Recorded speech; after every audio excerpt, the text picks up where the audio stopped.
ng pera, ako nang punta ng ICC doon. Ako na mismo magpa-imbestiga doon. Ang tagal nila. Hurry up! Kasi baka matanda na ako, mamatay ako. You might miss the pleasure of seeing me standing before a court and hearing the judgment, whatever may be. Mr. Chair, The next to interpolate Mr. Chair. is, what is the pleasure of in connection, isang tanong lang po in connection kay sa mga katanungan ni Honorable Dan This is in Fernandez. relation to Congressman Yes. Dan Fernandez's... Yes, Mr. Chair. Okay, please, you have 2 minutes. Mr. President, magandang hapon po.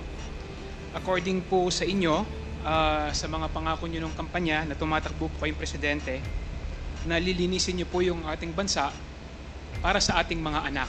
Pangako nyo po yun. Pero Mr. President, sabi po ng mga kapulisan, at according din po sa mga news report, 21 po na mga bata, mga kabataan, mga bata ang namatay as a result of your war and drugs. Ang tanong ko po, Mr. President, is this to you still a collateral damage? What is your basis what's the basis of your statement? Mr. President, according po sa mga report po ng kapulisan at saka sa news report, meron pong 21 na mga bata na namatay as a result of war and drugs. Ang katanungan ko po, Mr. President, yung 21 na bata po ba na namatay is resulta po ng collateral damage? What particular report are you referring to? Katulad po sila Ron J. Furio, bumibili ng barbecue sa Santa Ana. Where? Sa Santa Ana po, Manila, nabaril po ng dalawang riding in tandem targeting local government councilor Roberto Cudal. At meron din po isa rito, si Danica May Garcia, targeting her grandfather, Maximo Garcia. Isa rin po sa known na suspect na nagtitinda ng droga, Mr. President. So what's your question? Ito rin po bang mga bata na ito na nadamay at namatay dahil sa gera po sa war and drugs, do you consider din po ang mga kabataang ito na collateral damage? Damay pala, collateral damage. If they were not the intended target, what can we do? Can you control the direction of the bullet when it comes out of the barrel of the gun of the police and it will hit a person, go through the body of that person and hit another person? Kaya Mr. President, Alam mo, kung may police, I'm now a civilian, kung may police magpatay ng bata, maasahan mo, mismo dyan, babaril. kaya nga po Mr. President, do you consider them as collateral damage? Yes or no? Collateral damage. So wala tayong magawa. And do you take responsibility para po ba sa mga ito? Well, Na pangyayari? of course. If it is the job of the police doing his job, may collateral damage na tama, akin yan. Bakit po? Hindi naman ang bala, hindi naman namimili yan eh. Thank you, Mr. Chair. So, correct. Thank you. I ask you full responsibility. Thank you, Mr. President. Thank you, Mr. Chair. Thank you, Congressman Conghon. The next to interpolate is Congressman Raul Manuel. You have 10 minutes. Thank you, Mr. Chair.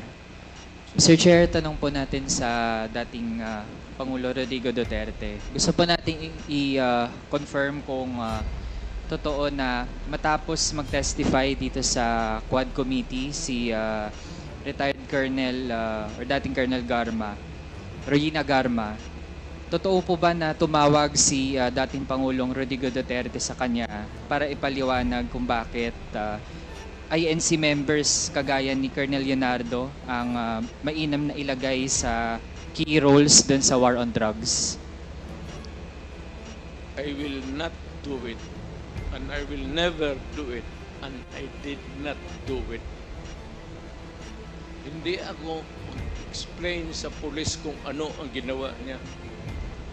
Ikaw ang managot niyan, hindi ako.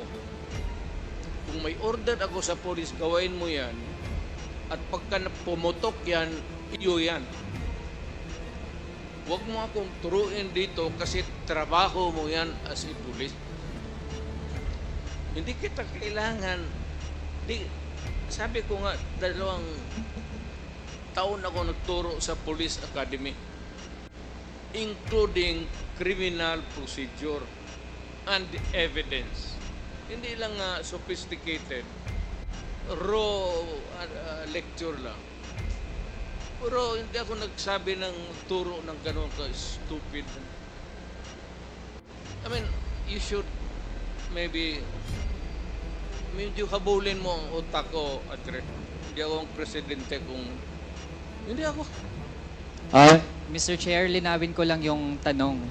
Yung tanong ko po ay kung totoo ba na tinawagan ng dating Pangulo si Colonel Garma matapos mag-testify ni Colonel Garma dito sa Quad Committee. Hindi nga. Bakit ko siya tanungin? Sarili niya yung trabaho. Siya ang managot. Why would I call anybody? You are a policeman, policewoman, do your duty. Kung nagkaletse-letse yan, you explain to the judge. And if you are not believed by the court, then you go to jail.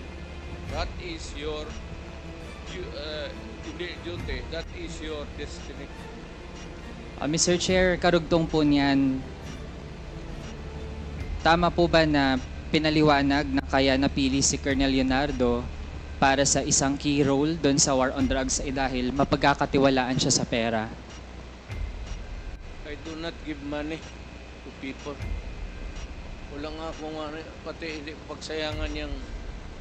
Alam mo, kung may pera man ako sa city government, I'd rather buy rice for the... Yung police, may sweldo yan.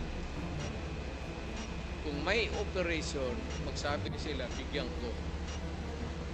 That's the most that I can do.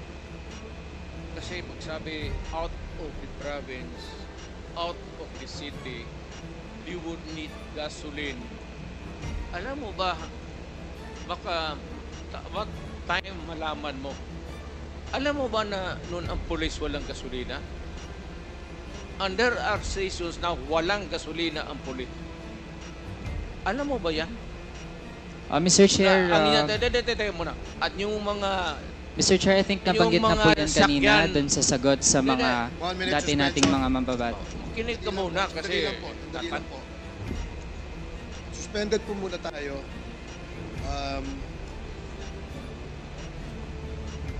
Okay, hearing is resumed.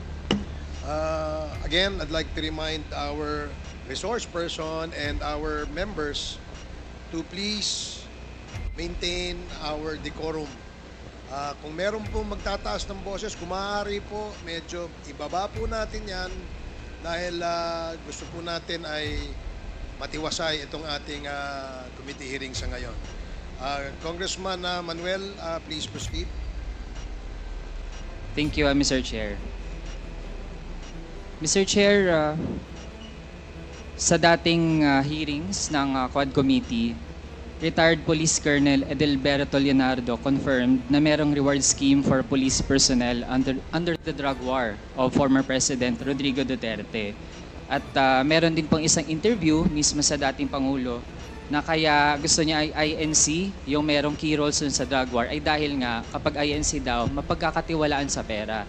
So gusto po nating ma-confirm, given the presence of the former President, kung totoo yun na INC yung mapagkakatiwalaan sa pera para dun sa reward system.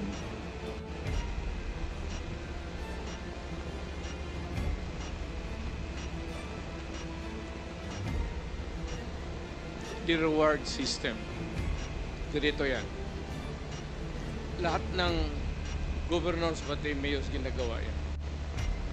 If there is an operation which is not funded by the police because there is really no money, particular money for every crime committed at yung for the operation, lalo na out of town, you have to provide.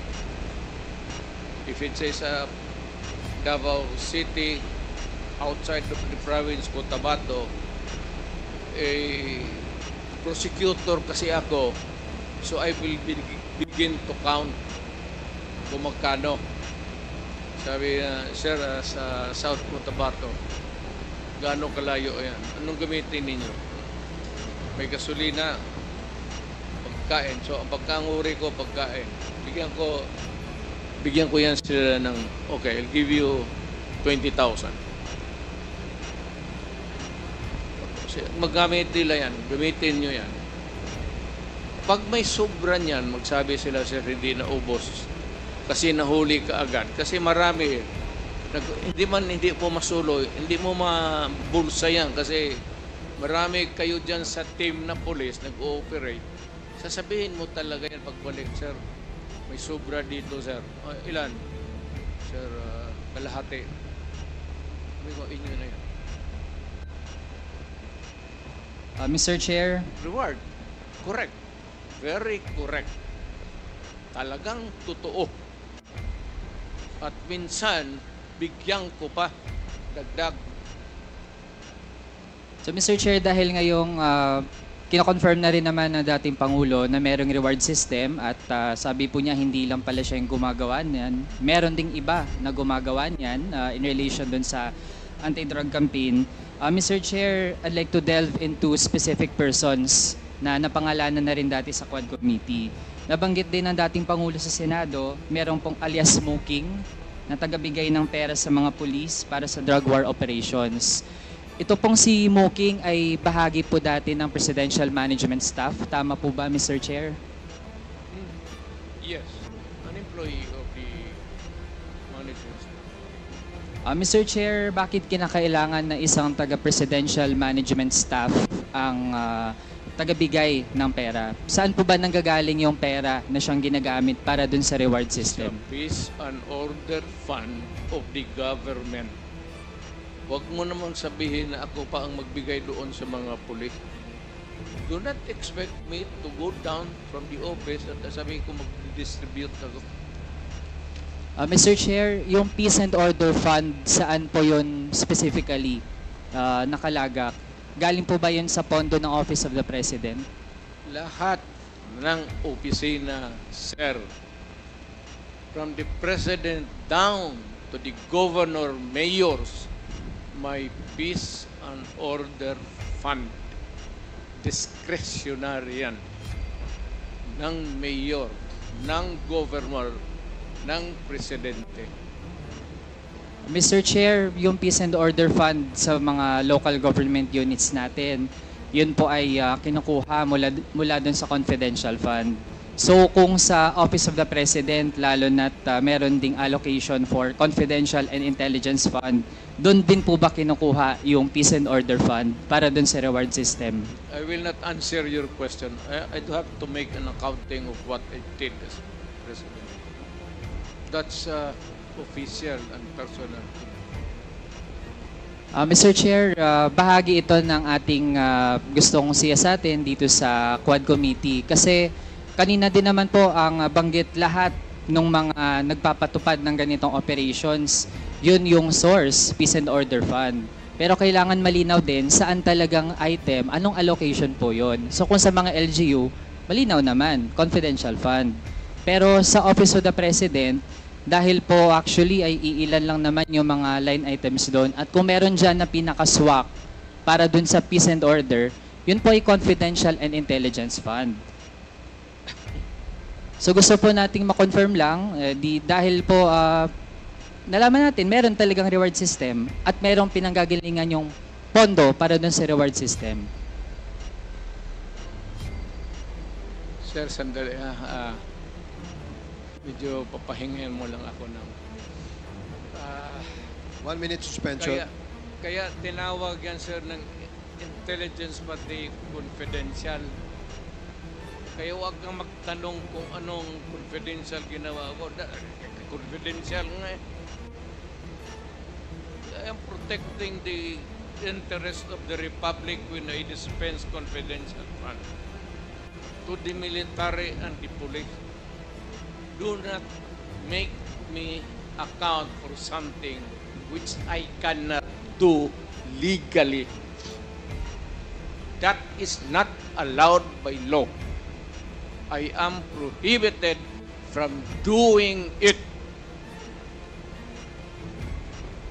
Mr. Chair, I believe hindi tayo pwedeng sabihan dito sa committee na hindi tayo pwedeng magtanong lalo sa mga bagay na relevant dun sa ating investigations. And Mr. Chair, I was not even asking kung sino yung mga hanggang sa level ng mga regional police units, sino mga nakatanggap. I was simply asking yung nature ng paggamit ng pondo na iyon.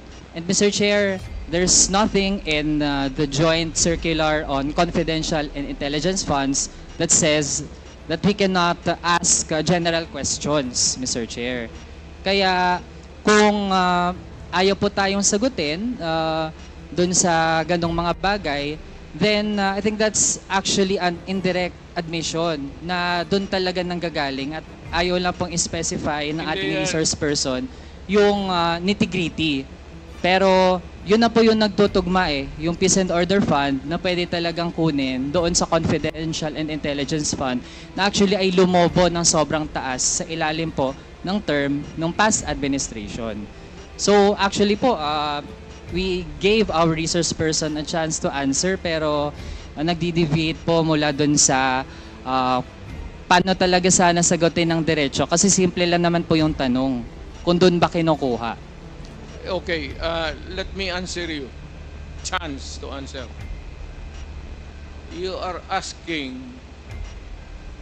as if you are from the COA. Hindi ka naman COA, hindi kita sagutin ng tama kasi wala rin akong alam. COA, kailangan mo ng report, so you have to bring the papers.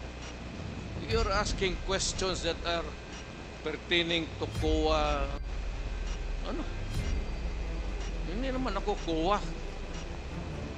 Mayor ako tapos presidente. Roman. Sige, Mr. Chair, I won't belabor the point pero tingin ko ang mga kababayan natin yung makakausga. Malinaw naman po na wala po sa aming dalawa yung taga-COA pero mismo po nasa memorandum circular din naman na dapat ay ipatupad ng COA na dapat ay kung mayroong mga ahensyang nabibigyan, nag-grant ng Confidential and Intelligence Fund, dapat po hindi nga yan in the first place nakatago mula sa mga kababayan kasi the fact na nakatago po yan, ito po yung nangyari. Nagamit po ang pondo na yan para dun sa mga extrajudicial killings na kumitil ng buhay ng mga kapwa nating kabataan, magiging tens of thousands ng mga pamilya na actually ay hanggang ngayon nagdurusa at walang hustisya. So, kasunod nating tanong, Mr. Chair, dun sa paano ba nabubuo yung mga drug lists ng itong tina-target ng war on drugs ng dating administrasyon. Sino po ba yung mga nagbuo ng drug list? At ito yung mga kasama dun sa tina-target ng war on drugs ng dating administrasyon.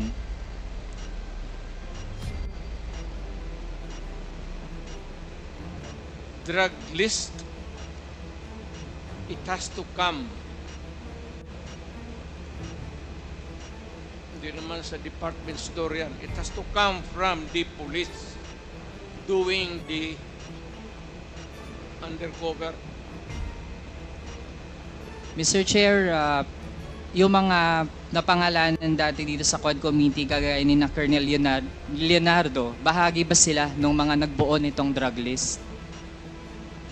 I don't know hindi ko alam ang unit niya in particular.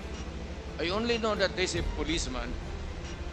Pero hindi ako nagtatanong kung saan siya galing, from where, kung saan siya nagtrabaho from one unit to another in the course of their being a policeman.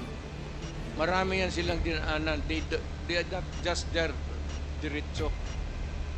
So, yung tinatanong mo should be answered by Leonardo, not me.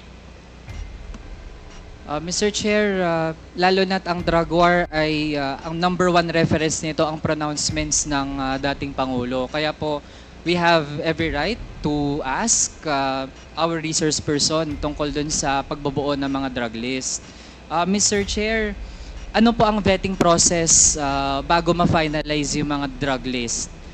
Ano pong pinagdadaanan? Halimbawa, may nagsabi, ito, involved to sa kalakaran ng droga. Paano po natitiyak na yung final na version ng listahan, yun talaga ay yung mga merong sapat na batayan para masama dun sa listahan? Wala akong vetting committee as president or mayor. Trabaho ng pulis yan. Hayaan mo sila sa trabaho nila. Tama man o mali, kanila yan. Ako dito sa aking trabaho, tama o mali, sagot ko. Pero yung vetting, bakit? What? Ang mayor mag-vet pa? You want to say that I have to tatanong pa ako ulit to make a second investigation or a second guess? Do you expect me to do that? Mr. Chair, Wala ka bang mayor na kilala? Magtanong ka muna. Mr. Chair, exactly, precisely. Kaya po tayo nagtatanong kasi kung walang vetting process, edi paano po yun kapag meron palang nasama? Sinama lang halimbawa ng isang pulis dahil tingin niya mataas yung reward, kaya mainam na patayin nila yun kasi sasabihin lang ng dating Pangulo na siya bahala. Tapos pag napatay, makiklaim yung reward at okay lang kasi hindi talaga na-check kung yun ba talaga ay merong key role dun sa illegal drug trade. So with that, Mr. Chair, sabi din po kanina kasi yung mga high value targets, yun talaga ang dapat mangyari dun, patayin.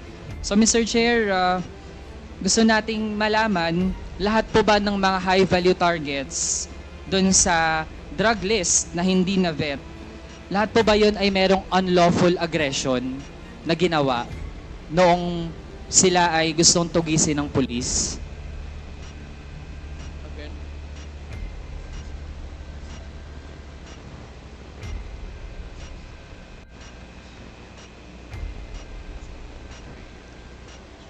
It's not yeah, I know. Nakuha ko na. Kinig kasi ako sa ulan eh. Ulan ba yan? Kaya kita mo, inuulan ka na. Yung hindi ko trabaho yan. Hindi trabaho ng presidente, hindi trabaho ng mayor. I do not have that kind of duty. Kaya ako may military ng presidente, may police. Anong mayor ako, may police ako. Yun ang trabaho nila. Ang trabaho nila, the end game is really to produce the name of persons who are in the drug industry. Kaya dito sa Manila, when I became president, Mr. Chair, nagde-debate na po dun sa do not tinatanong interrupt me natin. because I am answering Mr. Chair, the question. answer is not directly in line with 1 the minute question. suspension.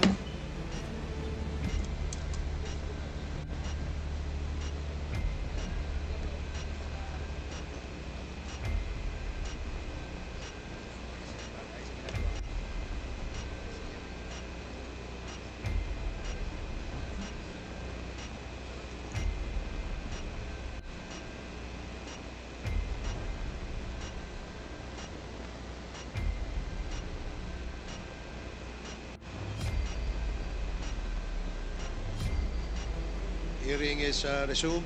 Again, I'd like to remind everybody na pwede po patapusin natin magsalita ang nagsasalita bago po tayo magtanong po ulit ng kasunod na tanong.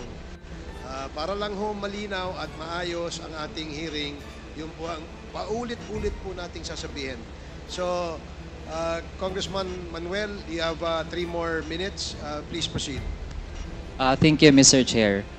Mr. Chair, ganito po kasi yung tanong natin kasi nung kinlarify natin kung may vetting process ba yung dun sa mga drug list, sabi naman po wala.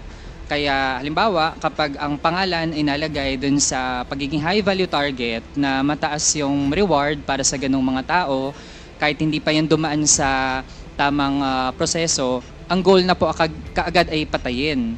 And actually, sa nakaraang Quad Committee hearings, Mr. Chair, nalaman natin meron nga abogado nasama doon sa high value target tapos pinatay ng pulis. Kaya Mr. Chair, gusto kasi nating malaman kung ano ba talaga yung nangyayari dun sa mga operasyon.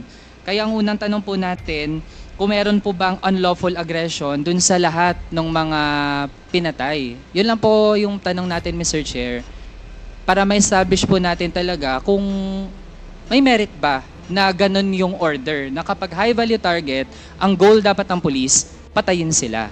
So yun po yung tanong, Mr. Chair. You are using the term unlawful aggression improperly. Huwag mo kong gamitin yan. Hindi tama yan. Better tone down your rhetoric. Walang Pilipino, Ms. Chair. Mayor ako, na presidente ako, I would never allow anybody to kill an innocent Filipino. Pag ginawa mo yan,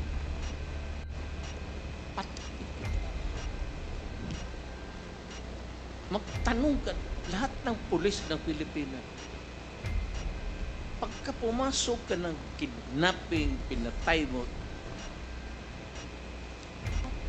patayin talaga kita. Hindi kita bubuhay. Ngayon, ibig mong sabihin na hindi, what I'm trying to say is that we are not employees of government out there going about their duties, especially the police. Awa naman ako dyan sa mga just to go and shoot innocent people. Ano ito? Hunting safari sa Africa? Basta na lang pawarilin mo isang tao na walang rason? Even you, can you do it? Baka patay ka ng tao na barilin mo na walang rason na inosente? How can that be? Give me a common sense reason kung bakit ganon. That you presumptuously, tignan mo, tuloy, nagalit. Siyempre, nagalit na yung langit. Dahil sa tatanong mo na, ano ba, alam mo to sa totoo lang. Ito totoo lang, ha? Marami akong pinatay na pulis sa Davao na kriminal. Magtanong kayo sa Davao, mag-go around. Ano yung ako mismo ang talagang humirit. Harap-harapan. Marami akong pinatay na pulis na gago na mag-kidnap, mag-rape, tapos magpatay. Sabi ko sa iyo, pag mahuli ko kayo, maabutan ko kayo, talagang papatayin ko kayo. Lahat yan, that goes for the law enforcer, the soldiers, lahat, civilians. Pagka ginawa mo yung, kaya sabi ko yung i-hold up mo na, akyatin mo sa bahay, tapos kunin mo yung pera, i-rape mo yung asawa, i-rape mo yung mga anak, ay anak ng... Totoo yan.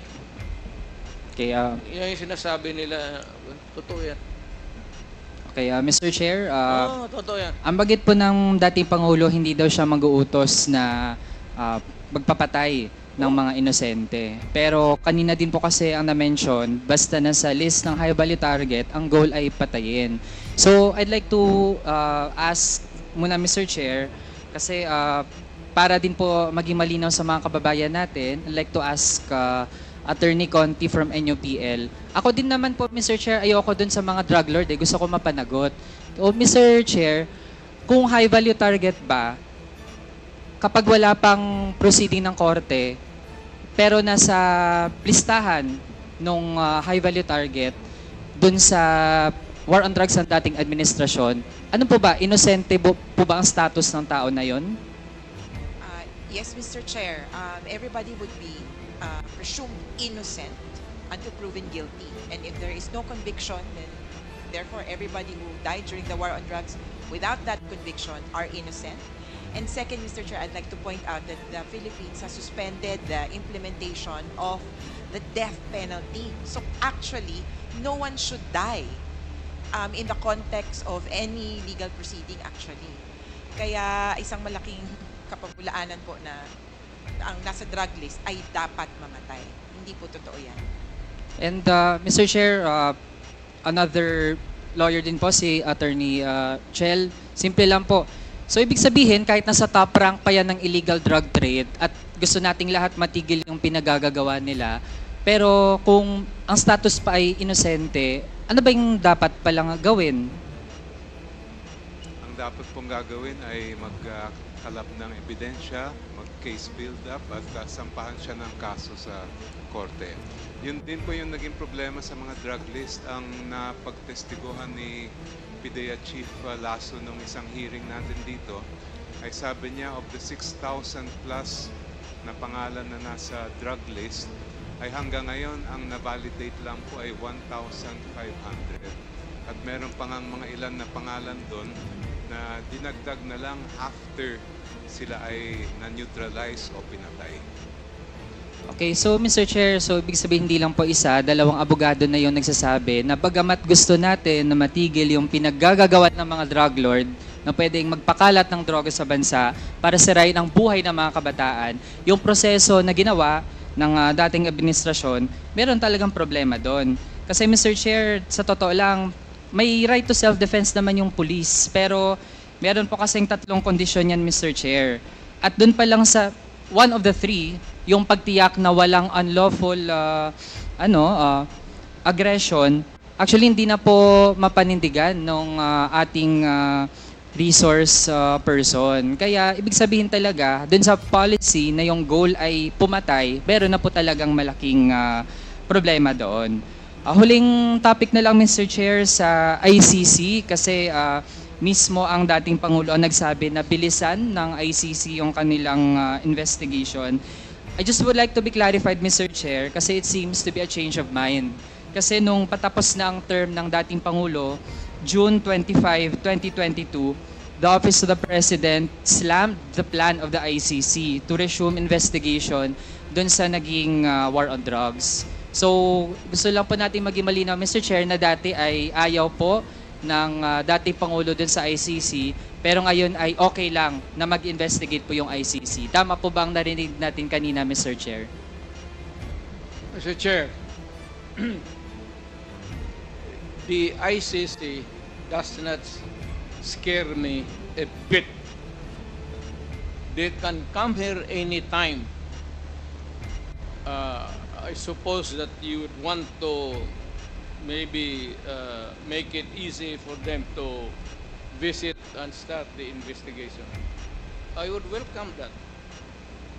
Alam mo, wala naman tayong taguan.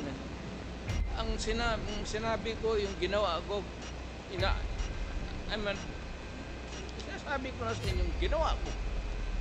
I did it for my country and for the young people dyan sa droga. No excuses, no apology. If I go to hell, so be it. Mr. Chair, hearing that, ibig sabihin po ba ay willing ang dating Pangulo na isubject yung sarili sa investigation and all processes na gagawin ng ICC in relation dun sa kanyang war on drugs? Bigyan mo ako ng pera, ako nang punta ng ICC doon. Ako na mismo magpa-imbestiga doon. Ang tagal nila, hurry up! Kasi baka matanda na ako, mamatay ako. You might miss the pleasure of seeing me standing before a court and hearing the judgment, whatever may be. Pero ako, sabi ko, ginawa ko para sa bayan, ginawa ko para sa mga anak natin. Hindi, you never know kung ano yung resulta sa mga droga sa mga bata. You'd never know the sacrifice of the parents. You'd never know the misery. And kita mo naman sa lahat ng Pilipinas. And you'd never understand the suffering of a parent or a brother or sister na nakita niya naggunggong na ang anak niya. Pinaaral mo, kindergarten, grade school, high school, pagdating sa college, bigyan mo ng droga tapos naggunggong na, and you render the human being inutil. Yan ang masakit sa akin nung na-mayor ako. Kasagsagan yun ng droga. Hindi ko katanggap-tanggap. Kaya kita papatayin talaga. Prangkahan. Hindi ko matanggap. So that's your last question. Ikaw yun. Mr. Chair, hindi po talaga katanggap-tanggap lalo na't kung meron nga, totoo man, kahit sabihin natin na nakagamit ng droga pero sa halip na i-rehabilitate, ang mangyayari pala ay masasama sa drug list na hindi vetted tapos papatayin. Masakit po talaga yun, Mr. Chair. At sa dami ng mga naging witnesses po natin, mga relatives na pumunta dito, dama po natin ang ganong epekto. Hindi lamang nung pagkalat ng illegal na droga pero maging yung approach, no, na patayan yung nakapanguna kaysa yung paano natin ma-rehabilitate yung mga napunta sa ganong landas. Sir, So, Mr. Chair, ito Sir, na po yung huling tanong natin. May I just interrupt you? Mr. President, sandali lang po, patapusin lang po natin siya. Pagkatapos po, kayo po, re-recognize ko po.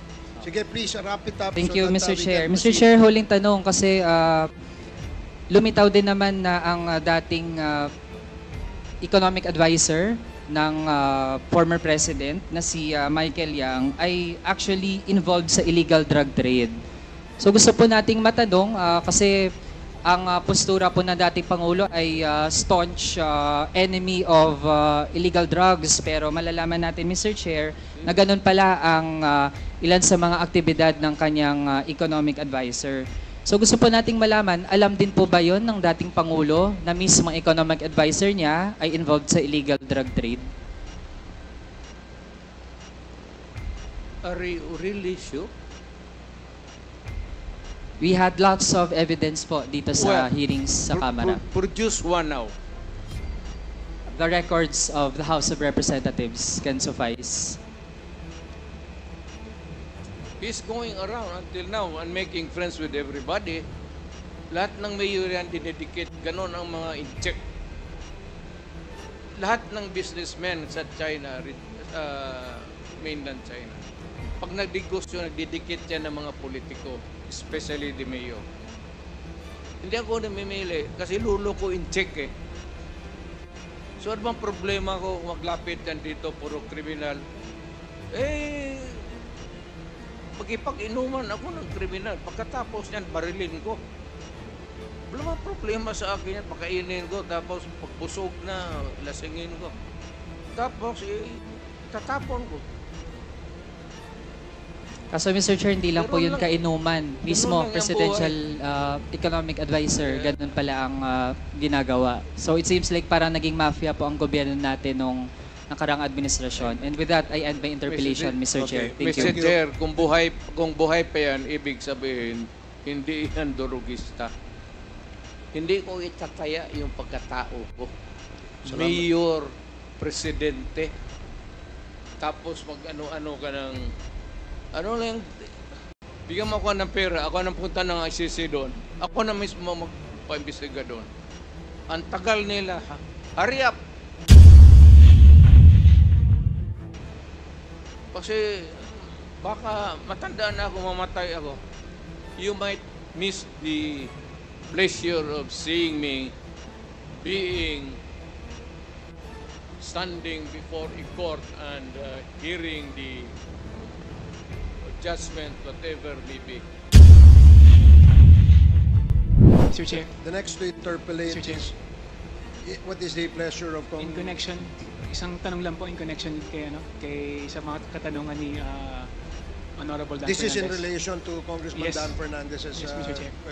Okay, please, you have 2 minutes. Mr. President, magandang hapon po. According po sa inyo, sa mga pangako nyo ng kampanya na tumatakbo po kayong presidente, na lilinisin nyo po yung ating bansa para sa ating mga anak. Pangako nyo po yun. Pero Mr. President, sabi po ng mga kapulisan, at according din po sa mga news report, 21 po na mga bata, mga kabataan, mga bata ang namatay as a result of your war and drugs. Ang tanong ko po, Mr. President, is this to you still a collateral damage? What is your basis what's the basis of your statement? Mr. President, according po sa mga report po ng kapulisan at saka sa news report, meron pong 21 na mga bata na namatay as a result of war and drugs. Ang katanungan ko po, Mr. President, yung 21 na bata po ba na namatay is resulta po ng collateral damage? What particular report are you referring to? Katulad po sila Ron J. Furio, bumibili ng barbecue sa Santa Ana. Where? Sa Santa Ana po, Manila, nabaril po ng dalawang riding in tandem targeting local government councilor Roberto Cudal. At meron din po isa rito, si Danny Camille Garcia, targeting her grandfather, Maximo Garcia. Isa rin po sa known na suspect na nagtitinda ng droga, Mr. President. So what's your question? Ito rin po bang mga bata na ito na nadamay at namatay dahil sa gera po sa war and drugs, do you consider din po ang mga kabataang ito na collateral damage? Damay pala, collateral damage. If they were not the intended target, what can we do? Can you control the direction of the bullet when it comes out of the barrel of the gun of the police and it will hit a person, go through the body of that person and hit another person? Kaya Mr. President, Alam mo, kung may police, I'm now a civilian, kung may police magpatay ng bata, maasahan mo, mismo dyan, babaril. kaya nga po Mr. President, do you consider them as collateral damage? Yes or no? Collateral damage. So wala tayong magawa. And do you take responsibility para po ba sa mga ito? Well, Na pangyayari? of course. If it is the job of the police doing his job, may collateral damage na tama, akin yan. Bakit po? Hindi naman ang bala, hindi naman namimili yan eh. Thank you, Mr. Chair. So, correct. Thank you. I ask you full responsibility. Thank you, Mr. President. Thank you, Mr. Chair. Thank you, Congressman Conghun. The next to interpellate is Congressman Raul Manuel. You have 10 minutes. Thank you, Mr. Chair. Mr. Chair, tanong po natin sa dating Pangulo Rodrigo Duterte. Gusto po natin i-confirm kung totoo na matapos mag-testify dito sa Quad Committee si retired Colonel or dating Colonel Garma, Regina Garma, totoo po ba na tumawag si dating Pangulong Rodrigo Duterte sa kanya para ipaliwanag kung bakit INC members kagaya ni Colonel Leonardo ang mainam na ilagay sa key roles dun sa war on drugs? I will not do it, and I will never do it, and I did not do it. Hindi ako explain sa pulis kung ano ang ginawa niya. Ikaw ang managot niyan, hindi ako. Kung may order ako sa pulis, gawain mo yan. At pagka pumutok yan, iyo yan. Huwag mo akong turuin dito kasi trabaho mo yan as a pulis. Hindi kita kailangan. Sabi ko nga, 2 taon ako nagturo sa Police Academy, including criminal procedure and evidence. Hindi lang sophisticated, raw lecture lang. Pero hindi ako nagsabi ng turo ng gano'n ka-stupid. I mean, you should maybe medyo habulin mo ang utak ko, Andre. Hindi ako ang presidente kung hindi ako. Mr. Chair, linawin ko lang yung tanong. Yung tanong ko po ay kung totoo ba na tinawagan ng dating Pangulo si Colonel Garma matapos mag-testify ni Colonel Garma dito sa Quad Committee. Hindi nga. Bakit ko siya tanungin? Sarili niya yung trabaho. Siya managot. Why would I call anybody? You are a policeman, policewoman, do your duty. Kung nagkaletse-letse yan, you explain to the judge. And if you are not believed by the court, then you go to jail. That is your duty. That is your destiny. Mr. Chair, karugtong po niyan, tama po ba na pinaliwanag na kaya napili si Colonel Leonardo para sa isang key role doon sa war on drugs ay dahil mapagkakatiwalaan siya sa pera? I do not give money to people. Wala nga akong pati hindi pagsayangan yung, alam mo, kung may pera man ako sa city government, I'd rather buy rice for the yung police, may sweldo yan. Kung may operation, magsabi sila, bigyan ko. That's the most that I can do. Kasi magsabi, out of the province, out of the city, you would need gasoline. Alam mo ba, baka what time malaman mo, alam mo ba na noon ang police walang gasolina? And there are stations na walang gasolina ang police. Alam mo ba yan?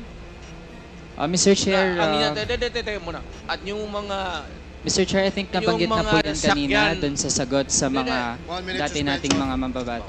kinig ka muna kasi Dali lang po. Suspended po muna tayo.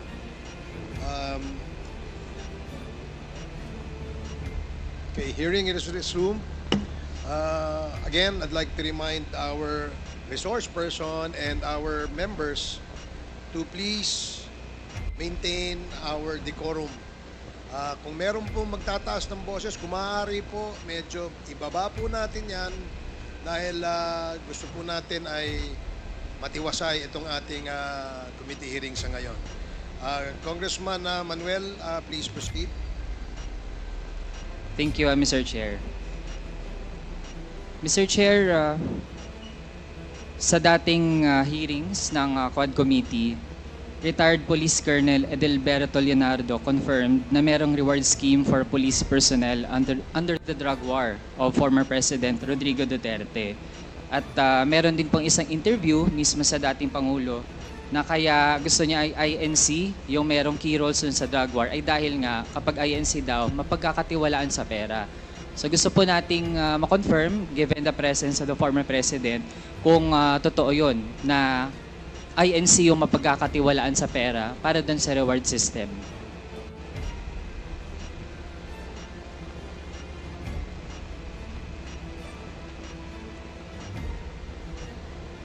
the reward system. Ganito yan. Lahat ng governors pati mayors ginagawa yan. If there is an operation which is not funded by the police because there is really no money, particular money for every crime committed at yung for the operation, lalo na out of town, you have to provide. If it says Davao City, outside of the province, Cotabato, prosecutor kasi ako, so I will begin to count kung magkano. Sabi sir, sa South Cotabato, gaano kalayo yan? Anong gamitin ninyo? May gasolina, pagkain. So, ang pagkanguri ko, pagkain. Bigyan ko yan sila ng, okay, I'll give you 20,000. Magamit nila yan, gamitin nyo yan. Pag may sobra niyan, magsabi sila, sir, hindi na ubos. Kasi nahuli ka agad. Kasi marami, hindi mo masuloy, hindi mo mabulsa yan. Kasi marami kayo dyan sa team na police, nag-ooperate.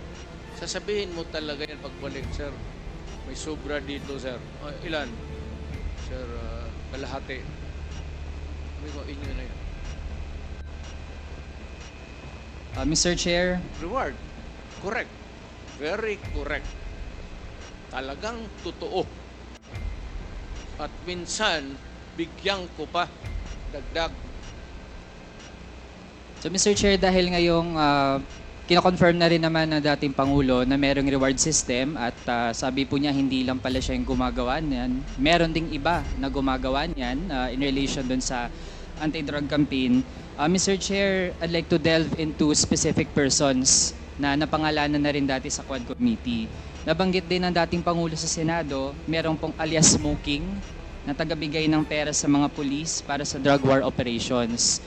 Ito pong si Smoking ay bahagi po dati ng Presidential Management Staff. Tama po ba, Mr. Chair?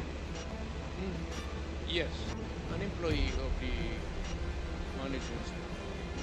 Mr. Chair, bakit kinakailangan na isang taga-Presidential Management Staff ang tagabigay ng pera? Saan po ba nanggagaling yung pera na siyang ginagamit para dun sa reward system? Peace and order fund of the government. Huwag mo namang sabihin na ako pa ang magbigay doon sa mga pulis. Do not expect me to go down from the office at sabihin ko mag-distribute ako. Mr. Chair, yung Peace and Order Fund, saan po yun specifically nakalagak? Galing po ba yun sa pondo ng Office of the President? Lahat ng opisina, sir, from the President down to the Governor, Mayors, may Peace and Order Fund. Discretionary yan. Ng Mayor, ng Governor, ng Presidente. Mr. Chair, yung Peace and Order Fund sa mga local government units natin, yun po ay kinukuha mula dun sa confidential fund. So kung sa Office of the President, lalo na't meron ding allocation for confidential and intelligence fund, dun din po ba kinukuha yung Peace and Order Fund para dun sa reward system? I will not answer your question. I do have to make an accounting of what I did as President. That's official and personal. Mr. Chair, bahagi ito ng ating gustong siyasatin dito sa Quad Committee kasi kanina din naman po ang banggit lahat ng mga nagpapatupad ng ganitong operations. Yun yung source, Peace and Order Fund. Pero kailangan malinaw din saan talagang item, anong allocation po yun. So kung sa mga LGU, malinaw naman, confidential fund. Pero sa Office of the President, dahil po actually ay iilan lang naman yung mga line items doon. At kung meron dyan na pinaka-swak para dun sa Peace and Order, yun po ay confidential and intelligence fund. So gusto po nating ma-confirm lang, dahil po nalaman natin meron talagang reward system at merong pinanggagalingan yung pondo para dun sa reward system. Sir, sandali. medyo papahingin mo lang ako ng... 1 minute suspension. Kaya tinawag yan, sir, ng intelligence pati confidential. Kaya huwag kang magtanong kung anong confidential ginawa ko. Confidential nga eh.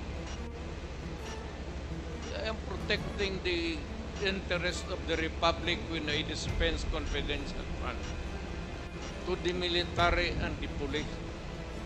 Do not make me account for something which I cannot do legally. That is not allowed by law. I am prohibited from doing it. Mr. Chair, I believe hindi tayo pwedeng sabihan dito sa committee na hindi tayo pwedeng magtanong lalo sa mga bagay na relevant dun sa ating investigations. And Mr. Chair, I was not even asking kung sino yung mga hanggang sa level ng mga regional police units, sino mga nakatanggap. I was simply asking yung nature ng paggamit ng pondo na iyon. And Mr. Chair, there's nothing in the joint circular on confidential and intelligence funds that says that we cannot ask general questions, Mr. Chair. Kaya kung ayaw po tayong sagutin dun sa ganong mga bagay, then I think that's actually an indirect admission na dun talaga nanggagaling at ayaw lang pong specify ng ating resource person yung nitty-gritty. Pero yun na po yung nagtutugma yung Peace and Order Fund na pwede talagang kunin doon sa Confidential and Intelligence Fund na actually ay lumobo ng sobrang taas sa ilalim po ng term ng past administration. So actually po, we gave our resource person a chance to answer pero nagdi-deviate po mula dun sa paano talaga sana sagutin ng diretso kasi simple lang naman po yung tanong kung dun ba kinukuha. Okay, let me answer you. Chance to answer. You are asking as if you are from the COA. Hindi ka naman kuha, hindi kita sagutin ng tama kasi wala rin akong alam. Kuha, kailangan mo ng report, so you have to bring the papers. You're asking questions that are pertaining to COA. Ano? Hindi naman ako COA. Mayor ako tapos presidente. Roman. Sige, Mr. Chair, I won't belabor the point pero tingin ko ang mga kababayan natin yung makakausga. Malinaw naman po na wala po sa aming dalawa yung taga-COA pero mismo po nasa memorandum circular din naman na dapat ay ipatupad ng COA na dapat ay kung mayroong mga ahensyang nabibigyan, nag-grant ng Confidential and Intelligence Fund, dapat po hindi nga yan in the first place nakatago mula sa mga kababayan kasi the fact na nakatago po yan, ito po yung nangyari. Nagamit po ang pondo na yan para dun sa mga extrajudicial killings na kumitil ng buhay ng mga kapwa nating kabataan, magiging yung tens of thousands ng mga pamilya na actually ay hanggang ngayon nagdurusa at walang hustisya. So, kasunod nating tanong, Mr. Chair, dun sa paano ba nabubuo yung mga drug lists ng itong tina-target ng war on drugs ng dating administrasyon. Sino po ba yung mga nagbuo ng drug list? At ito yung mga kasama dun sa tina-target ng war on drugs ng dating administrasyon.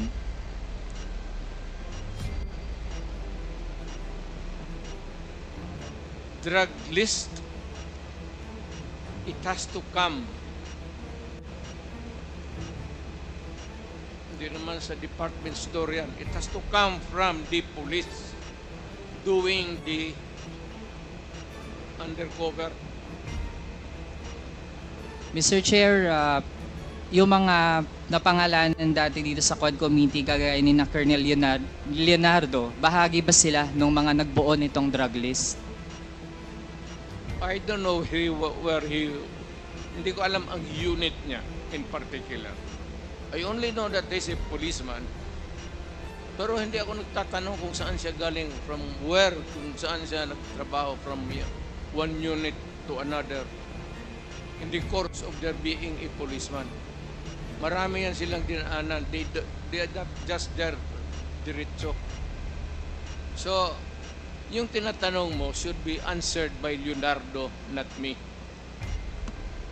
Mr. Chair, lalo na't ang drug war ay ang number one reference nito ang pronouncements ng dating Pangulo. Kaya po, we have every right to ask our resource person tungkol dun sa pagbubuo ng mga drug list. Mr. Chair, ano po ang vetting process bago ma-finalize yung mga drug list? Ano pong pinagdadaanan? Halimbawa, may nagsabi, ito, involved to sa kalakaran ng droga. Paano po natitiyak na yung final na version ng listahan, yun talaga ay yung mga merong sapat na batayan para masama dun sa listahan? Wala akong vetting committee as president or mayor. Trabaho ng pulis yan. Hayaan mo sila sa trabaho nila. Tama man o mali, kanila yan. Ako dito sa aking trabaho, tama o mali, sagot ko. Pero yung vetting, bakit? What? Ang mayor mag-vet pa? You want to say that I have to, tatanong pa ako ulit to make a second investigation or a second guess? Do you expect me to do that? Mr. Chair, Wala ka bang mayor na kilala? Magtanong ka muna. Mr. Chair, exactly, precisely. Kaya po tayo nagtatanong kasi kung walang vetting process, edi paano po yun kapag meron palang nasama? Sinama lang halimbawa ng isang pulis dahil tingin niya mataas yung reward, kaya mainam na patayin nila yun kasi sasabihin lang ng dating Pangulo na siya bahala. Tapos pag napatay, makiklaim yung reward at okay lang kasi hindi talaga na-check kung yun ba talaga ay merong key role dun sa illegal drug trade. So with that, Mr. Chair, sabi din po kanina kasi yung mga high value targets, yun talaga ang dapat mangyari dun, patayin. So Mr. Chair, gusto nating malaman, lahat po ba ng mga high value targets dun sa drug list na hindi na vet, lahat po ba yun ay merong unlawful aggression na ginawa noong sila ay gustong tugisin ng pulis? Again.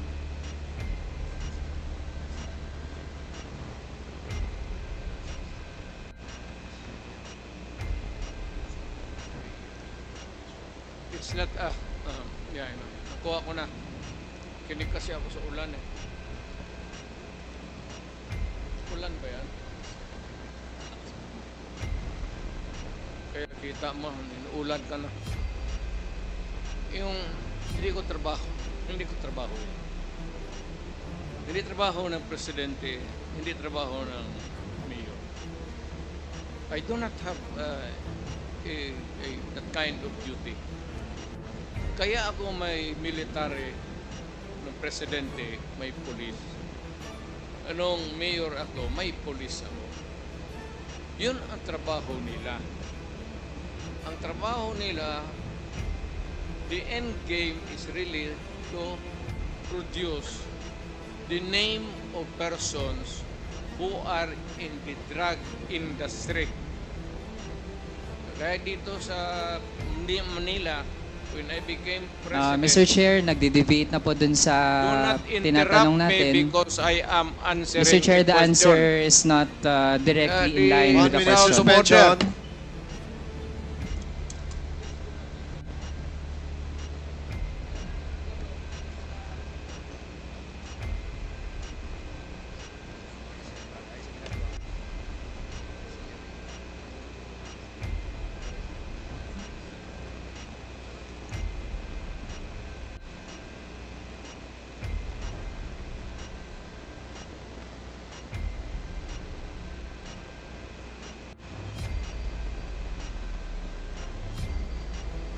hearing is resumed.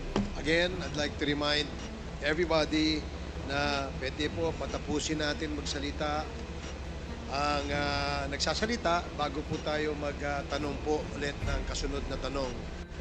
Para lang ho malinaw at maayos ang ating hearing, yun po ang paulit-ulit po nating sasabihin.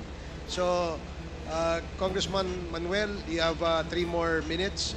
Please proceed. Thank you, Mr. Chair.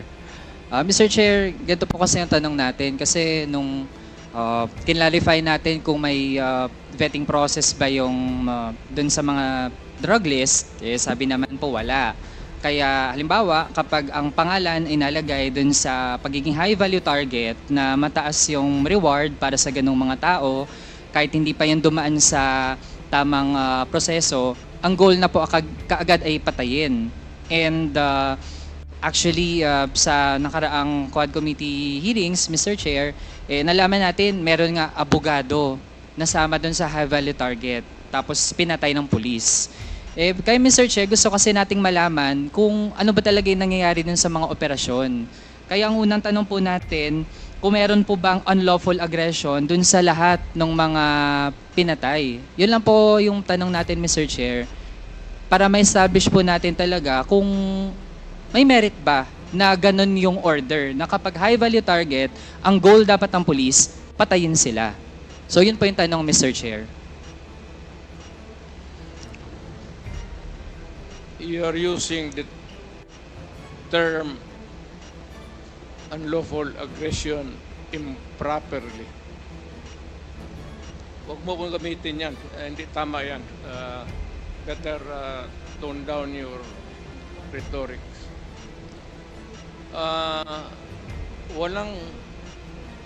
Walang Pilipino, Ms. Sir.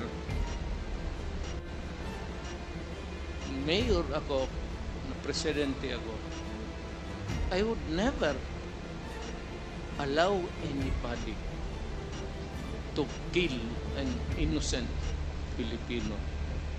Pag ginawa mo yan, at magtanong ka lahat ng pulis ng Pilipinas. Pagka pumasok ka ng kidnapping, pinatay mo, patayin talaga kita. Hindi kita bubuhay. Ngayon, ibig mong sabihin na hindi, what I'm trying to say is that we are not employees of government out there going about their duties, especially the police. Awa naman ako dyan sa mga just to go and shoot innocent people. Ano ito? Hunting safari sa Africa? Basta na lang pawarilin mo isang tao na walang rason? Even you, can you do it? Baka patay ka ng tao na barilin mo na walang rason, na inosente? How can that be? Give me a common sense reason kung bakit ganon. That you presumptuously, tignan mo na tuloy, nagalit na. Siyempre, nagalit na yung langit. Dahil sa tatanong mo na, alam mo to sa totoo lang. Ito totoo lang, ha? Marami akong pinatay na pulis sa Davao na kriminal. Magtanong kayo sa Davao, mag-go around. Ano yung ako mismo ang talagang humirit. Harap-harapan. Marami akong pinatay na pulis na gago na mag-kidnap, mag-rape, tapos magpatay. Sabi ko sa iyo, pag mahuli ko kayo, maabutan ko kayo, talagang papatayin ko kayo. Lahat yan, that goes for the law enforcer the soldiers, lahat, civilians. Pagka ginawa mo yung, kaya sabi ko yung i-hold up mo na, akyatin mo sa bahay, tapos kunin mo yung pera, i-rape mo yung asawa, i-rape mo yung mga anak, ay anak na, totoo yan. Okay, Yan yung sinasabi nila, totoo yan. okay, Mr. Chair, Oo, totoo yan. ang bagit po ng dating Pangulo, hindi daw siya mag-uutos na magpapatay ng mga inosente. Pero kanina din po kasi ang na-mention, basta nasa list ng high value target, ang goal ay patayin. So, I'd like to ask muna, Mr. Chair, kasi para din po maging malinaw sa mga kababayan natin, I'd like to ask Attorney Conti from NUPL. Ako din naman po, Mr. Chair, ayoko dun sa mga drug lord. Gusto ko mapanagot. O, Mr. Chair, kung high value target ba, kapag wala pang proceeding ng korte, pero nasa listahan ng high value target, dun sa war on drugs ng dating administrasyon, ano po ba, inosente po ba ang status ng tao na yon? Yes, Mr. Chair. Everybody would be presumed innocent until proven guilty. And if there is no conviction, then therefore everybody who died during the war on drugs without that conviction are innocent. And second, Mr. Chair, I'd like to point out that the Philippines has suspended the implementation of the death penalty. So actually, no one should die in the context of any legal proceeding actually. Kaya isang malaking kapabulaanan po na ang nasa drug list ay dapat mamatay. Hindi po totoo yan. And Mr. Chair, another lawyer din po, si Attorney Chel. Simple lang po. So ibig sabihin, kahit nasa top rank pa yan ng illegal drug trade at gusto nating lahat matigil yung pinagagagawa nila, pero kung ang status pa ay inosente, ano ba yung dapat palang gawin? Ang dapat pong gagawin ay magkalap ng ebidensya, mag-case build-up at sampahan siya ng kaso sa korte. Yun din po yung naging problema sa mga drug list. Ang napagtestiguhan ni PIDEA Chief Lasso nung isang hearing natin dito ay sabi niya of the 6,000 plus na pangalan na nasa drug list ay hanggang ngayon ang na-validate lang po ay 1,500. At meron pa nga mga ilan na pangalan doon na dinagdag na lang after sila ay na-neutralize o pinatay. Okay, so Mr. Chair, so ibig sabihin hindi lang po isa, dalawang abogado na yung nagsasabi na bagamat gusto natin na matigil yung pinaggagawa ng mga drug lord na pwedeng magpakalat ng droga sa bansa para sirain ang buhay ng mga kabataan, yung proseso na ginawa ng dating administrasyon, meron talagang problema doon.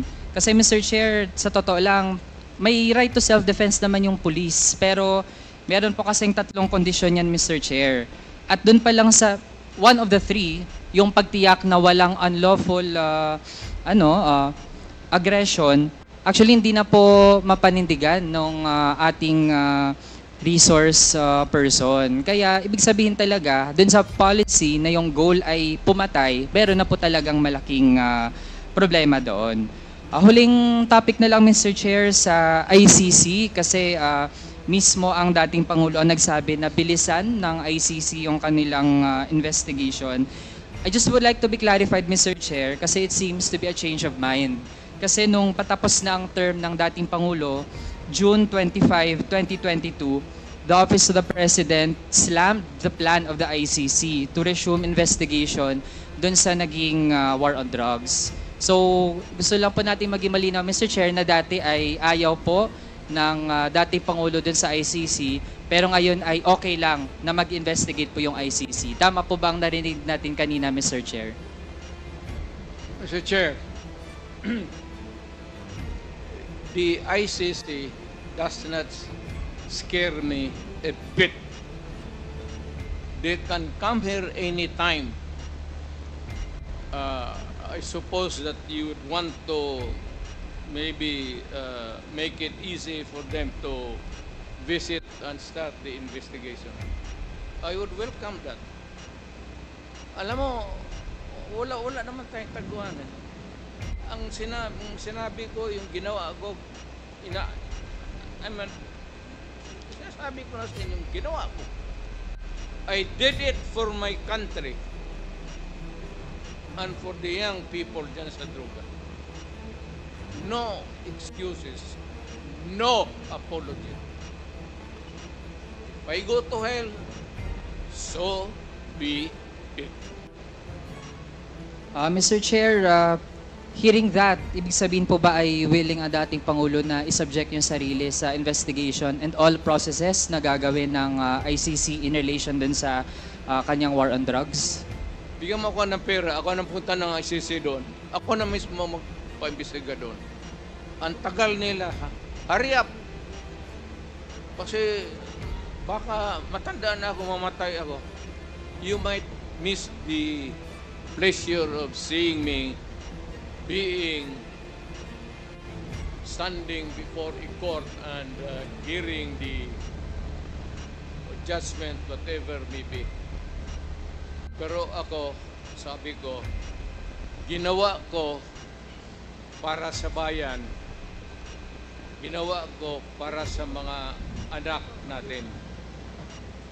Hindi, you never know kung ano yung resulta sa mga droga sa mga bata. You'd never know the sacrifice of the parents. You'd never know the misery. And kita mo naman sa lahat ng Pilipinas. And you'd never understand the suffering of a parent or a brother or sister na nakita niya naggunggong na ang anak niya. Pinaaral mo, kindergarten, grade school, high school, pagdating sa college, bigyan mo ng droga tapos naggunggong na, and you render the human being inutil. Yan ang masakit sa akin nung na-mayor ako. Kasagsagan yun ng droga. Hindi ko katanggap-tanggap. Kaya kita papatayin talaga. Prangkahan. Hindi ko matanggap. So that's your last question. Ikaw yun. Mr. Chair, hindi po talaga katanggap-tanggap lalo na't kung meron nga, totoo man, kahit sabihin natin na nakagamit ng droga pero sa halip na i-rehabilitate, ang mangyayari pala ay masasama sa drug list na hindi vetted tapos papatayin. Masakit po talaga yun, Mr. Chair. At sa dami ng mga naging witnesses po natin, mga relatives na pumunta dito, dama po natin ang ganong epekto. Hindi lamang nung pagkalat ng illegal na droga pero maging yung approach, no, na patayan yung nakapanguna kaysa yung paano natin ma-rehabilitate yung mga napunta sa ganong landas. Sir, So, Mr. Chair, ito Sir, na po yung huling tanong May natin. I just interrupt you? Mr. President, sandali lang po, patapusin lang po natin siya. Pagkatapos po, kayo po, re-recognize ko po. Sige, please, wrap it up. Thank so you, that, Mr. we Chair. can Mr. proceed. Chair, huling tanong kasi lumitaw din naman na ang dating economic advisor ng former president na si Michael Yang ay actually involved sa illegal drug trade. So gusto po nating matanong kasi ang postura po ng dating Pangulo ay staunch enemy of illegal drugs, pero malalaman natin, Mr. Chair, na ganun pala ang ilan sa mga aktibidad ng kanyang economic advisor.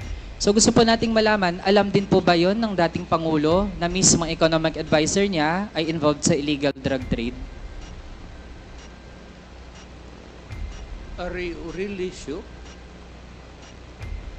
We had lots of evidence po dito sa Well, hearings sa Kamara. Produce one now. The records of the House of Representatives can suffice. He's going around until now and making friends with everybody. Lahat ng mayor yan dinedicate. Ganon ang mga in-check.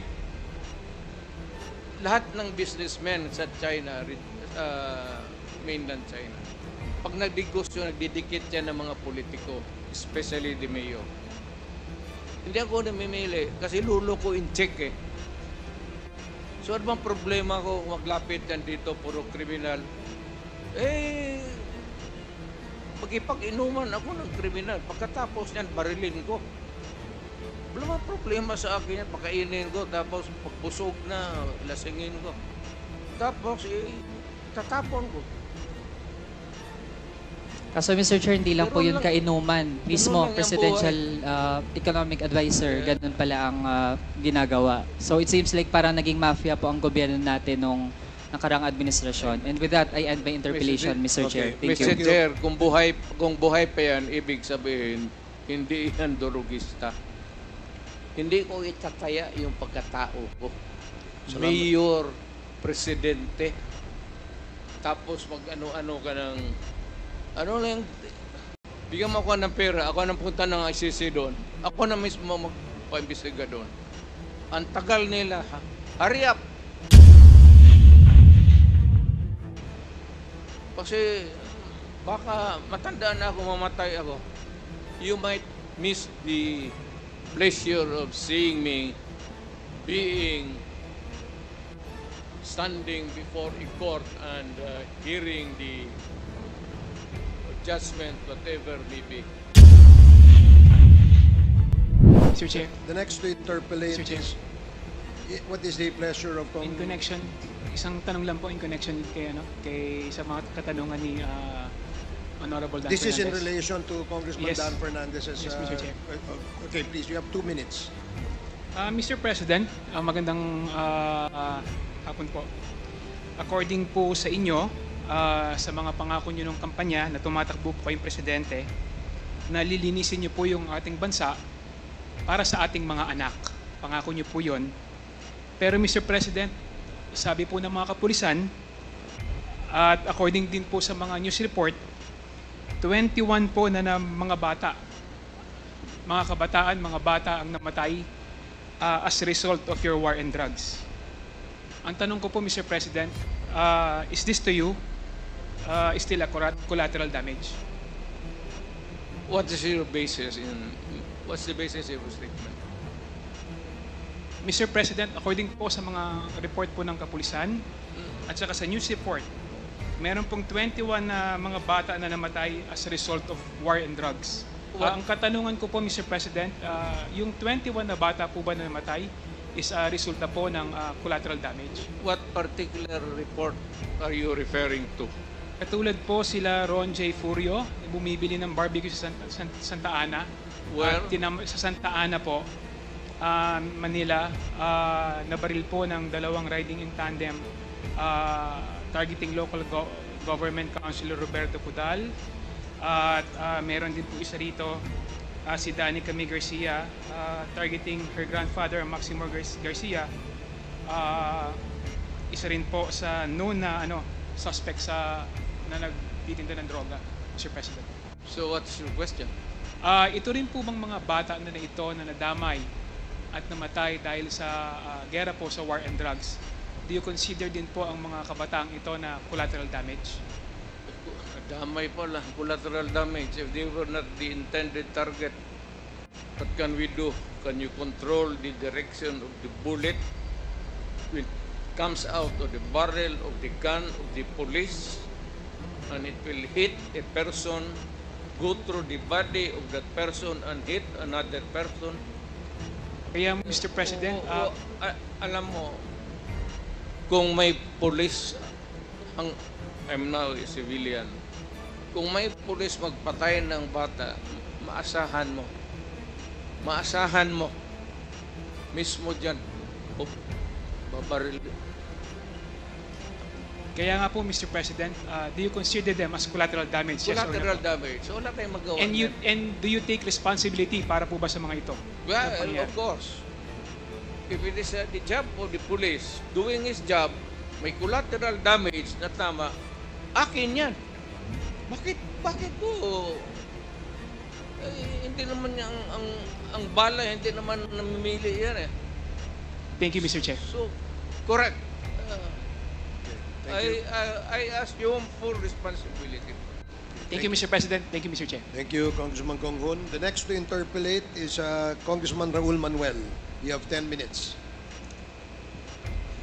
Thank you, Mr. Chair. Mr. Chair, tanong po natin sa dating Pangulo Rodrigo Duterte. Gusto po natin i-confirm kung totoo na matapos mag-testify dito sa Quad Committee si retired Colonel or dating Colonel Regina Garma, totoo po ba na tumawag si dating Pangulong Rodrigo Duterte sa kanya para ipaliwanag kung bakit INC members kagaya ni Colonel Leonardo ang mainam na ilagay sa key roles dun sa war on drugs? I will not do it. And I will never do it. And I did not do it. Hindi ako explain sa pulis kung ano ang ginawa niya. Ikaw ang managot niyan, hindi ako. Kung may order ako sa pulis, gawain mo yan. At pagka pumutok yan, iyo yan. Huwag mo akong turuin dito kasi trabaho mo yan as a pulis. Hindi kita kailangan. Sabi ko nga, 2 taon ako nagturo sa Police Academy, including criminal procedure and evidence. Hindi lang sophisticated, raw lecture lang. Pero hindi ako nagsabi ng turo ng gano'n ka-stupid. I mean, you should maybe medyo habulin mo ang utak ko, Adre. Hindi ako ang presidente kung hindi ako. Mr. Chair, linawin ko lang yung tanong. Yung tanong ko po ay kung totoo ba na tinawagan ng dating Pangulo si Colonel Garma matapos mag-testify ni Colonel Garma dito sa Quad Committee. Hindi nga. Bakit ko siya tanungin? Sarili niya yung trabaho. Siya managot. Why would I call anybody? You are a policeman, policewoman, do your duty. Kung nagkaletse-letse yan, you explain to the judge. And if you are not believed by the court, then you go to jail. That is your duty. That is your destiny. Mr. Chair, karugtong po niyan, tama po ba na pinaliwanag na kaya napili si Colonel Leonardo para sa isang key role doon sa war on drugs ay dahil mapagkakatiwalaan siya sa pera? I do not give money to people. Wala nga akong pati hindi pagsayangan yung, alam mo, kung may pera man ako sa city government, I'd rather buy rice for the yung police, may sweldo yan. Kung may operation, magsabi sila, bigyan ko. That's the most that I can do. Kasi magsabi, out of the province, out of the city, you would need gasoline. Alam mo ba, baka, what time malaman mo? Alam mo ba na noon ang police walang gasolina? And there are stations na walang gasolina ang pulis. Alam mo ba yan? Mr. Chair, muna. At yung mga Mr. Chair, I think nabanggit na po yan kanina doon sa sagot sa mga 1 minute dati nating mga mambabat. kinig ka muna kasi Dali lang po. Suspended po muna tayo.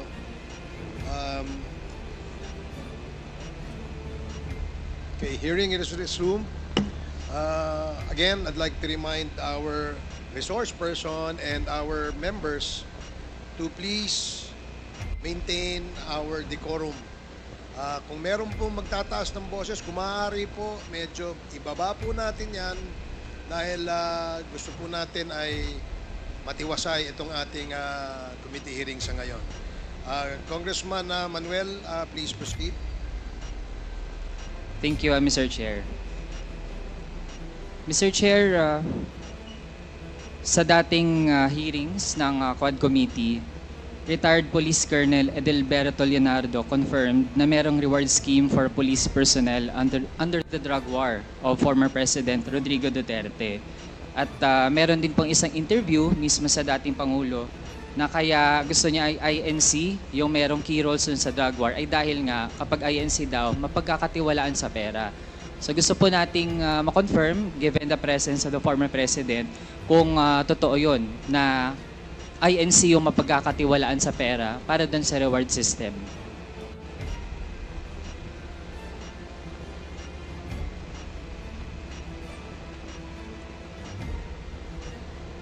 The reward system.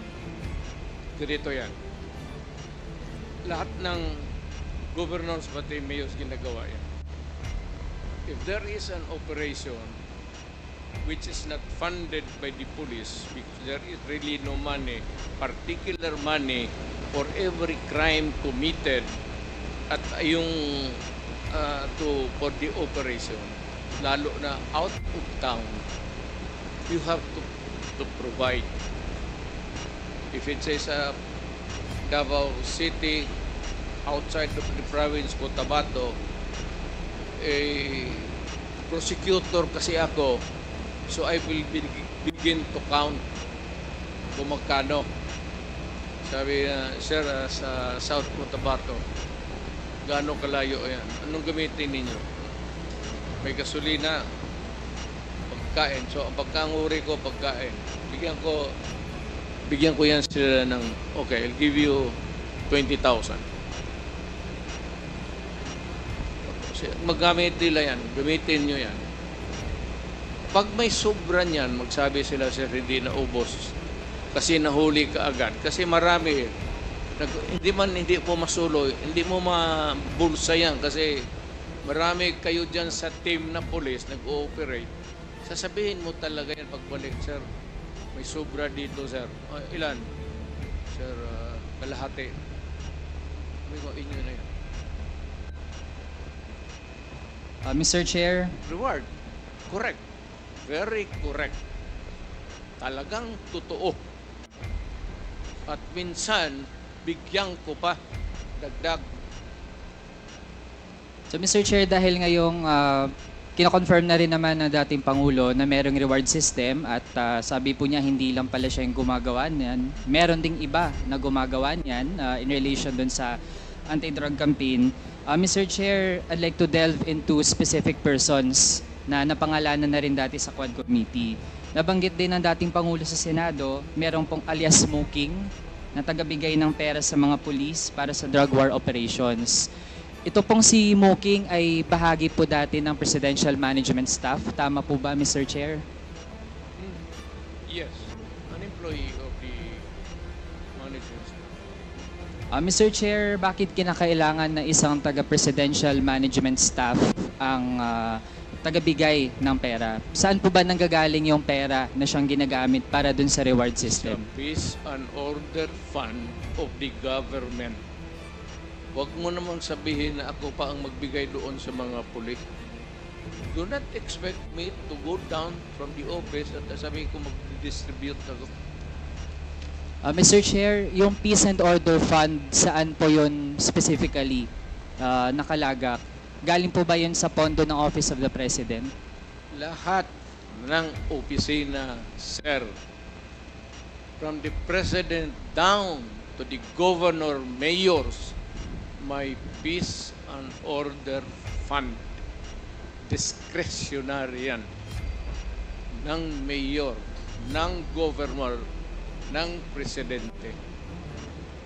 Mr. Chair, yung Peace and Order Fund sa mga local government units natin, yun po ay kinukuha mula dun sa confidential fund. So kung sa Office of the President, lalo na't meron ding allocation for confidential and intelligence fund, dun din po ba kinukuha yung Peace and Order Fund para dun sa reward system? I will not answer your question. I do have to make an accounting of what I did as President. That's official and personal. Mr. Chair, bahagi ito ng ating gustong siyasatin dito sa Quad Committee kasi kanina din naman po ang banggit lahat ng mga nagpapatupad ng ganitong operations. Yun yung source, Peace and Order Fund. Pero kailangan malinaw din saan talagang item, anong allocation po yun. So kung sa mga LGU, malinaw naman, confidential fund. Pero sa Office of the President, dahil po actually ay iilan lang naman yung mga line items doon. At kung meron dyan na pinakaswak para doon sa peace and order, yun po ay confidential and intelligence fund. So gusto po nating ma-confirm lang, dahil po nalaman natin meron talagang reward system at merong pinanggagalingan yung pondo para doon sa reward system. Sir, sandali. Medyo papahingin mo lang ako ng... 1 minute suspension. Kaya tinawag yan, sir, ng intelligence pati confidential. Kaya huwag kang magtanong kung anong confidential ginawa ko. Confidential nga eh. I am protecting the interest of the Republic when I dispense confidential fund to the military and the police. Do not make me account for something which I cannot do legally. That is not allowed by law. I am prohibited from doing it. Mr. Chair, I believe hindi tayo pwedeng sabihan dito sa committee na hindi tayo pwedeng magtanong lalo sa mga bagay na relevant dun sa ating investigations. And Mr. Chair, I was not even asking kung sino yung mga hanggang sa level ng mga regional police units, sino-sino mga nakatanggap. I was simply asking yung nature ng paggamit ng pondo na iyon. And Mr. Chair, there's nothing in the joint circular on confidential and intelligence funds that says that we cannot ask general questions, Mr. Chair. Kaya kung ayaw po tayong sagutin dun sa ganong mga bagay, then I think that's actually an indirect admission na dun talaga nanggagaling at ayaw lang pong specify ng ating resource person yung nitty-gritty. Pero yun na po yung nagtutugma yung Peace and Order Fund na pwede talagang kunin doon sa Confidential and Intelligence Fund na actually ay lumobo ng sobrang taas sa ilalim po ng term ng past administration. So actually po, we gave our resource person a chance to answer pero nagdi-deviate po mula doon sa paano talaga sana sagutin ng diretso kasi simple lang naman po yung tanong kung doon ba kinukuha. Okay, let me answer you. Chance to answer. You are asking as if you were from the COA. Hindi ka naman COA, hindi kita sagutin ng tama kasi wala rin akong alam. COA, kailangan mo ng report, so you have to bring the papers. You're asking questions that are pertaining to COA. Ano? Hindi naman ako COA. Mayor ako tapos presidente. Sige, Mr. Chair, I won't belabor the point pero tingin ko ang mga kababayan natin yung makakahusga. Malinaw naman po na wala po sa aming dalawa yung taga-COA pero mismo po nasa memorandum circular din naman na dapat ay ipatupad ng COA na dapat ay kung mayroong mga ahensyang nabibigyan, nag-grant ng Confidential and Intelligence Fund, dapat po hindi nga yan in the first place nakatago mula sa mga kababayan kasi the fact na nakatago po yan, ito po yung nangyari. Nagamit po ang pondo na yan para dun sa mga extrajudicial killings na kumitil ng buhay ng mga kapwa nating kabataan, magiging yung tens of thousands ng mga pamilya na actually ay hanggang ngayon nagdurusa at walang hustisya. So, kasunod nating tanong, Mr. Chair, dun sa paano ba nabubuo yung mga drug lists ng itong tina-target ng war on drugs ng dating administrasyon. Sino po ba yung mga nagbuo ng drug list? At ito yung mga kasama dun sa tina-target ng war on drugs ng dating administrasyon.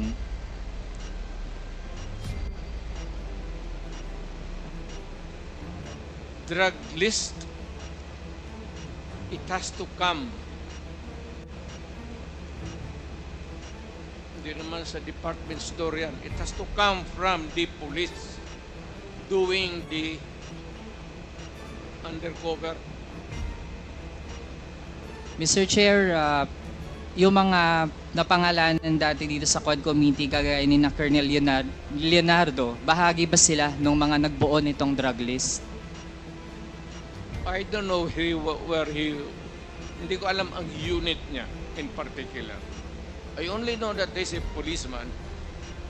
Pero hindi ako nagtatanong kung saan siya galing, from where, kung saan siya nagtrabaho from one unit to another in the course of their being a policeman. Marami yan silang dinaanan. They are not just there diretso. So, yung tinatanong mo should be answered by Leonardo, not me.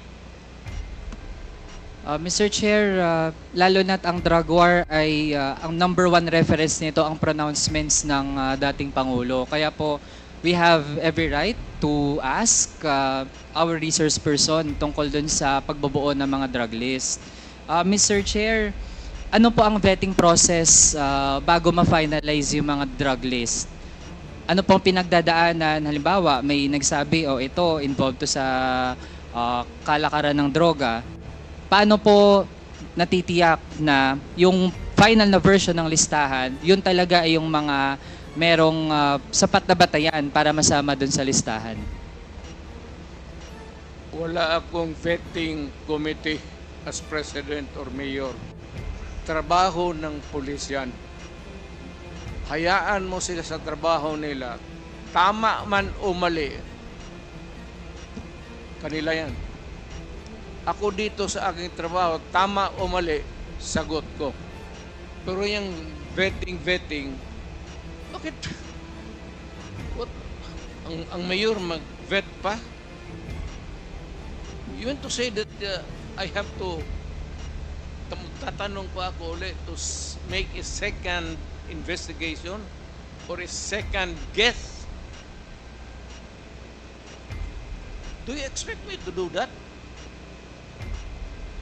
Mr. Chair, Wala ka bang mayor na kilala? Magtanong ka muna. Mr. Chair, exactly, precisely. Kaya po tayo nagtatanong kasi kung walang vetting process, paano po yun kapag meron palang nasama? Sinama lang halimbawa ng isang pulis dahil tingin niya mataas yung reward, kaya mainam na patayin nila yun kasi sasabihin lang ng dating Pangulo na siya bahala.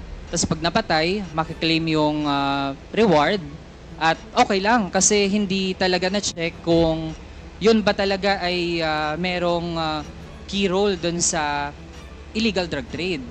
So with that, Mr. Chair, sabi din po kanina kasi yung mga high value targets, yun talaga ang dapat mangyari dun, patayin.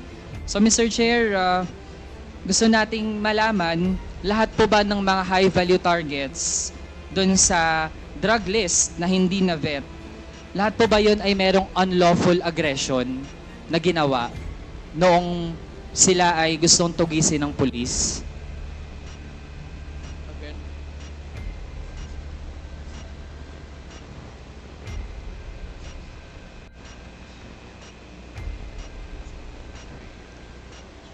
It's not, yeah, I know. Nakuha ko na. Kinig kasi ako sa ulan eh. Ulan ba yan? Kaya kita mo, ulan ka na. Yung hindi ko trabaho yun.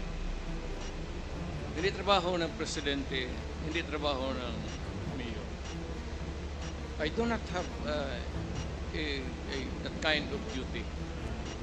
Kaya ako may military ng presidente, may police. Anong mayor ako, may police ako. Yun ang trabaho nila. Ang trabaho nila, the end game is really to produce the name of persons who are in the drug industry. Kaya dito sa Manila, when I became president. Mr. Chair, nagde-deviate na po dun sa Do not tinatanong interrupt me natin. because I am answering Mr. Chair, the the question. answer is not directly in the- line 1 with the minute question. suspension.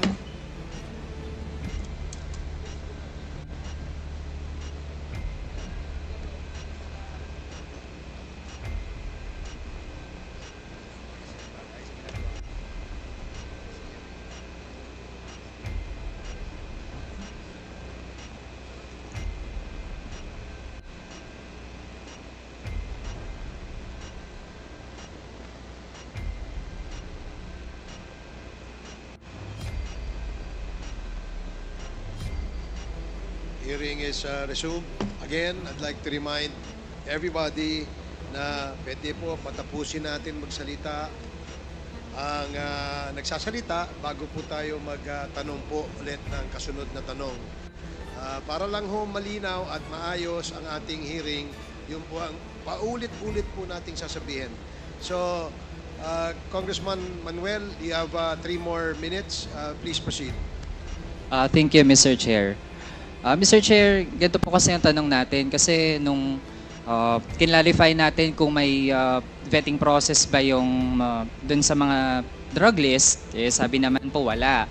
Kaya halimbawa, kapag ang pangalan inalagay dun sa pagiging high value target na mataas yung reward para sa ganung mga tao, kahit hindi pa yan dumaan sa tamang proseso, ang goal na po kaagad ay patayin. And actually, sa nakaraang Quad Committee hearings, Mr. Chair, nalaman natin meron nga abogado nasama doon sa high value target. Tapos pinatay ng pulis. Kaya Mr. Chair, gusto kasi nating malaman kung ano ba talaga yung nangyayari dun sa mga operasyon. Kaya ang unang tanong po natin, kung meron po bang unlawful aggression dun sa lahat ng mga pinatay. Yun lang po yung tanong natin, Mr. Chair, para ma-establish po natin talaga kung may merit ba na ganun yung order, na kapag high value target, ang goal dapat ng police, patayin sila. So yun po yung tanong, Mr. Chair. You are using the term unlawful aggression improperly. Huwag mo kong gamitin yan. Hindi tama yan. Better tone down your rhetorics.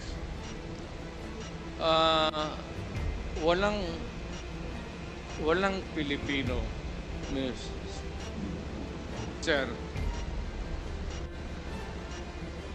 Mayor ako, na presidente ako, I would never allow anybody to kill an innocent Filipino.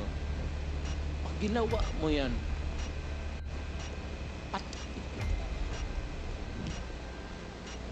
magtanong ka lahat ng pulis ng Pilipinas. Pagka pumasok ka ng kidnapping, pinatay mo, patayin talaga kita. Hindi kita bubuhay. Ngayon, ibig mong sabihin na hindi, what I'm trying to say is that we are not employees of government out there going about their duties, especially the police. Awa naman ako dyan